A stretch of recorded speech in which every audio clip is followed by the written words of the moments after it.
This painting, titled Ophelia, was created by John Everett Millais between 1851 and 1852. It captures a pivotal moment from William Shakespeare's play Hamlet, depicting the young noblewoman Ophelia as she floats in a river, moments before her tragic drowning.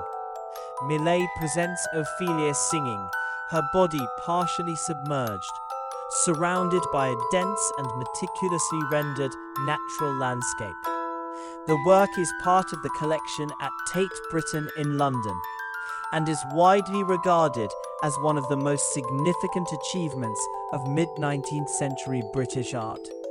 The painting's reputation rests not only on its technical brilliance, but also on the emotional and symbolic depth Millais achieves through his careful attention to detail.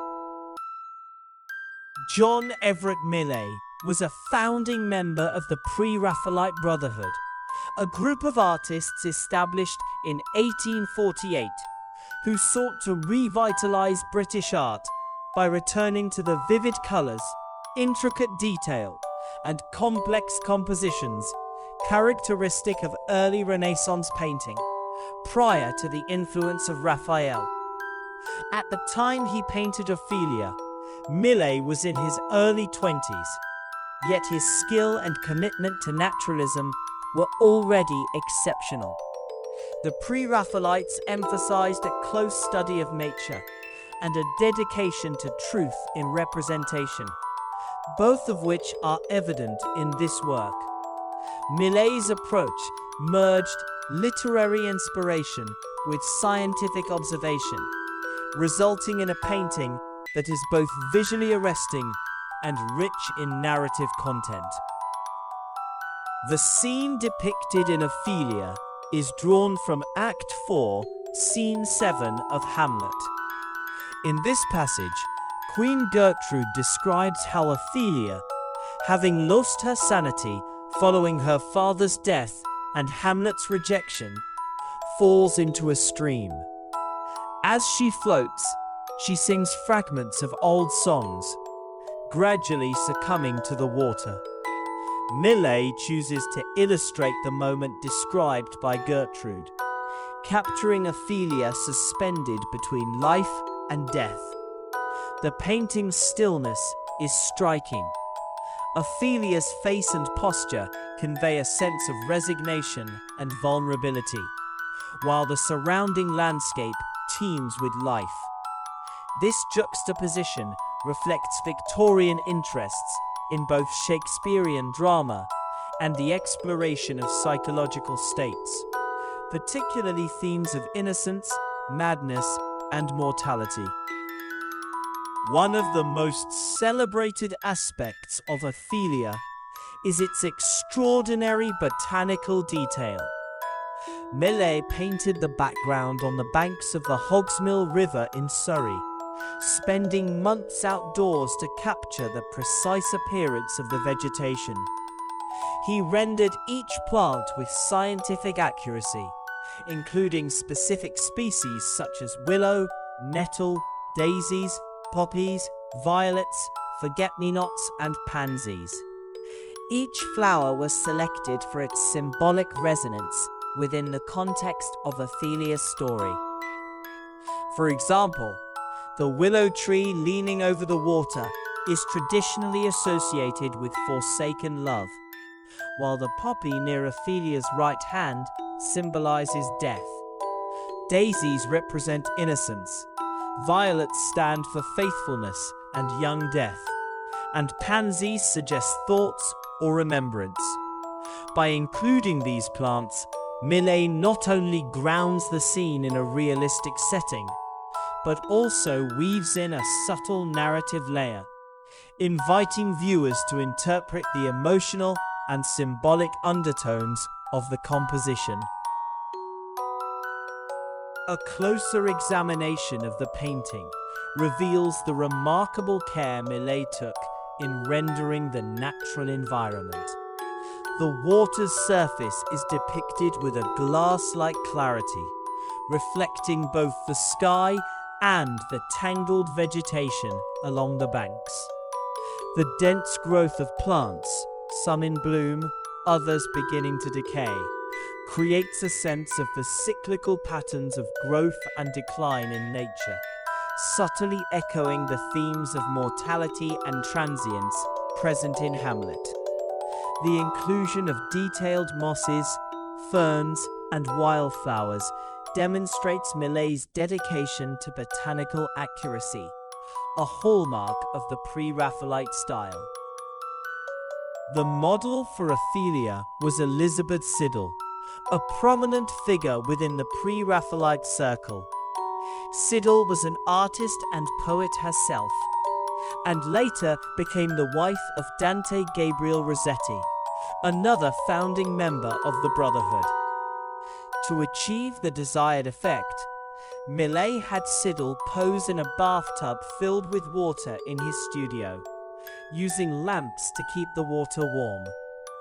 Despite these precautions, Siddal reportedly became ill during the long sittings, a detail that has become part of the painting's lore, though the specifics are sometimes exaggerated in retellings. Millais' technique involved building up layers of oil paint with fine, deliberate brushwork, allowing for the luminous textures seen in the skin, fabric, and water. His use of light and shadow creates a three-dimensional effect, enhancing the sense of physical presence and emotional immediacy. The careful rendering of Siddal's features and posture demonstrates Millais' commitment to both realism and expressive nuance. When Ophelia was first exhibited at the Royal Academy of Arts in London in 1852, it received a mixed response. Some critics were unsettled by the painting's intense naturalism and the unconventional choice of subject, a drowned woman depicted with such beauty and detail. Others recognized its technical mastery and the powerful emotional impact it conveyed.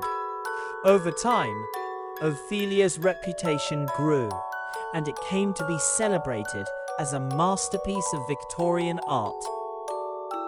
The painting has influenced numerous artists, including John William Waterhouse, whose own depictions of Ophelia echo Millais' approach, as well as later figures such as Peter Blake and Ed Ruscha.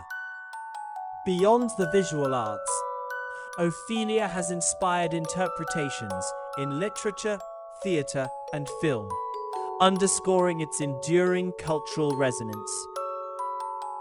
The painting's provenance is well documented. After its completion, Ophelia remained in private hands before being acquired by the Tate Gallery in 1894. Since then, it has been part of the Tate Britain collection, where it is displayed to the public and studied by scholars and art enthusiasts alike.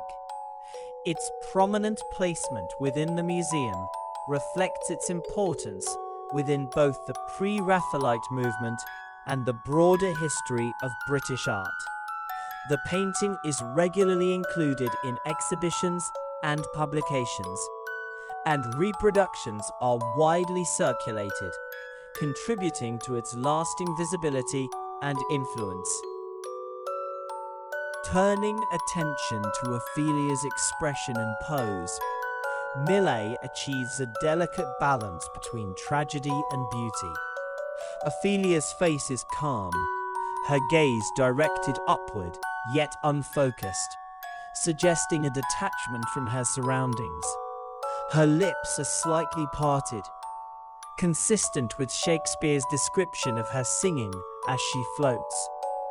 The pose, with arms extended and palms facing upward, conveys both surrender and vulnerability. The delicate lace of her dress, rendered with painstaking detail, clings to her body, emphasizing her fragility. Art historians have noted that Millais avoids sensationalizing the subject. Instead, he presents Ophelia with a sense of dignity and quiet resignation. This nuanced portrayal invites viewers to reflect on the interplay between innocence and despair. A spot zoom on the flowers floating near Ophelia's hands reveals further layers of meaning. The red poppy stands out for its color and symbolism, reinforcing the theme of mortality. The violets, some of which appear to be slipping from her grasp, hint at lost innocence and the fleeting nature of life. The garland of wildflowers woven into Ophelia's hair recalls her earlier madness, when she distributed flowers and sang cryptic songs in the play. Each botanical element is rendered with such care that it invites close study, rewarding viewers with insights into both the narrative and the symbolic structure of the painting. Millais' technical approach reflects the Pre-Raphaelite commitment to direct observation and careful craftsmanship. He painted the landscape on site, enduring the challenges of changing weather and light conditions to achieve the desired effect. The figure of Ophelia was added later in the studio, allowing Millais to control the composition and lighting with precision. The result is a harmonious integration of figure and setting, with the natural environment enveloping Ophelia and reinforcing the painting's themes. In reflecting on the significance and legacy of Ophelia, it is clear that Millais achieved a synthesis of technical skill, literary interpretation, and symbolic richness. The painting stands as a testament to the ideals of the Pre-Raphaelite Brotherhood and their impact on the development of modern British art. Its influence can be traced in subsequent generations of artists, and its continued presence in Tate, Britain, ensures that it remains accessible for public appreciation and scholarly study. Ophelia endures as a work that invites contemplation, not only of artistic achievement, but also of the enduring power of narrative, nature, and human emotion.